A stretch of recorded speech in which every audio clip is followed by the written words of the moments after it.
أعوذ بالله من الشيطان الرجيم بسم الله الرحمن الرحيم Say, who has prohibited the adornment Allah has brought forth for His servants and the wholesome things of sustenance? Say, they are for the believers during this worldly life, though shared by others, while they are purely for them on the day of resurrection. And this is how we elaborate the verses for the people who understand. Commentary. Warned in the first verse are those who practice excess in acts of worship and introduce self-invented restrictions into it. They would abstain from things made halal by Allah Ta'ala and go on to make haram on them and call it an act of obedience to and worship of Allah. As was the case of the disbelievers of Mecca, who just did not consider wearing good clothes and tawaf during the days of Hajj as permissible, who used to think of abstinence from good food made lawful by Allah Ta'ala to be an act of worship. Such people have been sternly reprimanded in a chastising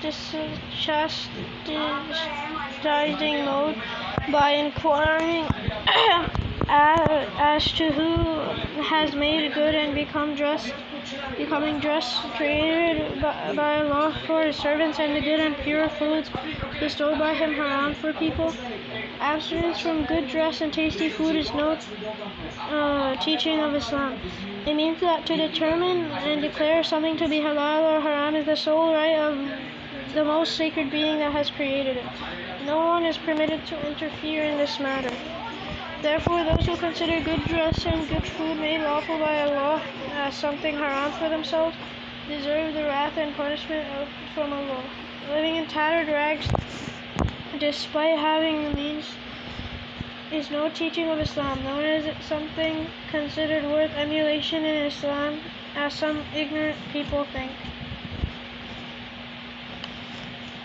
Many among the early righteous leaders and juristic Imams of Islam, whom Allah had been blessed with good means, would often times wear elegant, even expensive dresses. Our own Master, may the blessing of Allah Ta'ala and peace be upon him, when his means allowed it, has adorned his body with the best of dresses. According to one narration, when he came out, there was on his blessed body a rida, the price of which was 1,000 dirhams.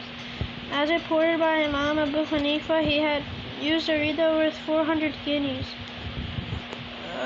Similarly, Imam Malik always used decent and elegant dress. For him, someone had taken it on himself that he would provide 360 pairs of dresses annually for his use, and a pair which adorned his body for a day would not be used again, because after having been worn for one day, he would give this dress to some poor student.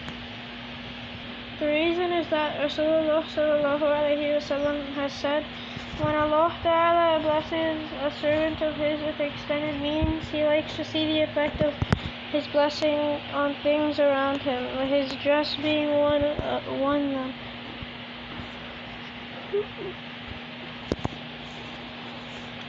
Therefore, to let such blessing become visible is also a form of owing gratitude. In contrast, there is the attitude of wearing worn out or untidy clothes despite having the means, which is ingratitude. However, it is necessary to guard against two things, that is, from hypocrisy and exhibitionism, and from pride and arrogance. It means that one should not dress well simply to show off before others or to establish that they were superior or special as compared to them. And it is obvious that the righteous elders of the early period were free from such attitudes.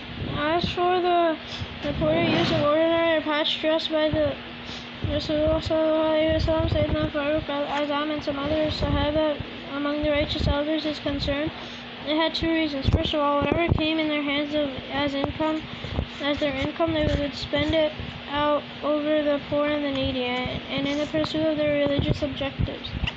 For their own person, they would be left with too little to afford a nice dress. Then they were leaders of people.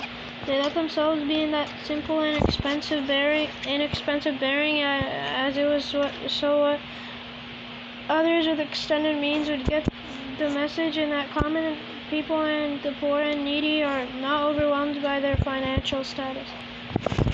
The same thing holds valid in the case of the noble Sufi, the group of rightly guided mystics in Islam who lay primary stress on spiritual purification when they make new aspirants abstain from fine dresses and tasty foods. They really do not intend to say that leaving these things off for good is an act of thawab or merit. Far from it.